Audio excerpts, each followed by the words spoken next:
എല്ലാവർക്കും എൻ്റെ നമസ്കാരം. ഞാൻ ഷീബ അമീർ. ഷാർലറ്റിലെ മലയാളി അസോസിയേഷൻ്റെ ഫാമിലി മീറ്റിൽ ഞാൻ വന്ന് പങ്കെടുത്തിരുന്നു.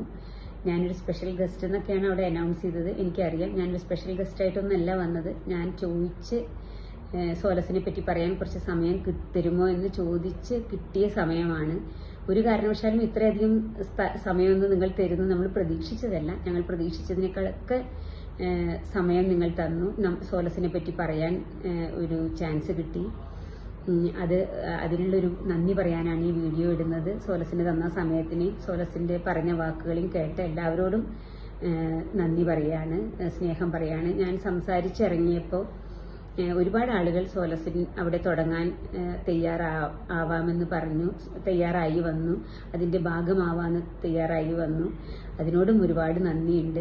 സോലസ് ഷാർലറ്റ് അവിടെ തുടങ്ങാൻ സാധ്യമാവുകയാണെങ്കിൽ അതൊരു വലിയ കാര്യമാണ്. നമ്മൾ ഡീൽ ചെയ്യുന്നത്, നമ്മൾ ഏറ്റെടുക്കുന്നത് തീരെ സുഖമില്ലാത്ത കുട്ടികളുടെ കാര്യങ്ങളാണ്. അവർക്ക് അത്രയും ആവശ്യമുള്ളതാണ്. ലോകത്തിൽ ഏറ്റവും അധികം വേദന അനുഭവിക്കുന്ന ആൾക്കാരാണ് ഈ സ്വന്തം കുഞ്ഞിന് വയ്യാതായി അതിനുവേണ്ടി ഓടിപ്പടഞ്ഞ് നടക്കുന്ന അച്ഛനമ്മമാരെന്ന് പറയുന്നത്. അവരെ സഹായിക്കുന്ന സംഘടനയാണ് സോലസ്. പിന്നെ എനിക്ക് ഒരു കാര്യം കൂടി പറയാനുള്ളത്, ഈ സോലസിലുള്ള ഞാനടക്കം ആരും ഒരു രാഷ്ട്രീയ പാർട്ടിയുടെയും ഭാഗമല്ല.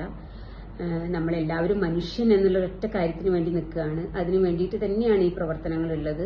എന്നുവെച്ചാൽ എല്ലാവർക്കും അവരവന്റെ നിലപാടുകളില്ല എന്നല്ല, എനിക്കും എന്റെ നിലപാടുകളൊക്കെ ഉണ്ട്. പക്ഷെ അതൊന്നും സോലസിൽ അതൊന്നും ബാധകമായിട്ടുള്ള കാര്യമല്ല. അതേപോലെ തന്നെ ഒരിക്കലും ഒരു ജാതിയും മതവും ഒന്നും ഇതിൽ വരുന്നതല്ല.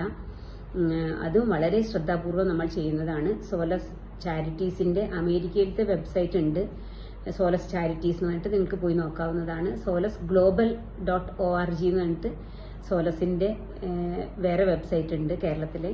അതിലൊക്കെ നിങ്ങൾ പോയി നോക്കണം, സോലസിനെ മനസ്സിലാക്കണം, നമ്മളുടെ കൂടെ നിൽക്കണം. നമുക്ക് തന്ന സമയത്തിന് ഒരുപാട് നന്ദി പറഞ്ഞുകൊണ്ട് ഒരുപാട് സ്നേഹത്തോടെ ഞാൻ എൻ്റെ വാക്കുകൾ അവസാനിപ്പിക്കുകയാണ്.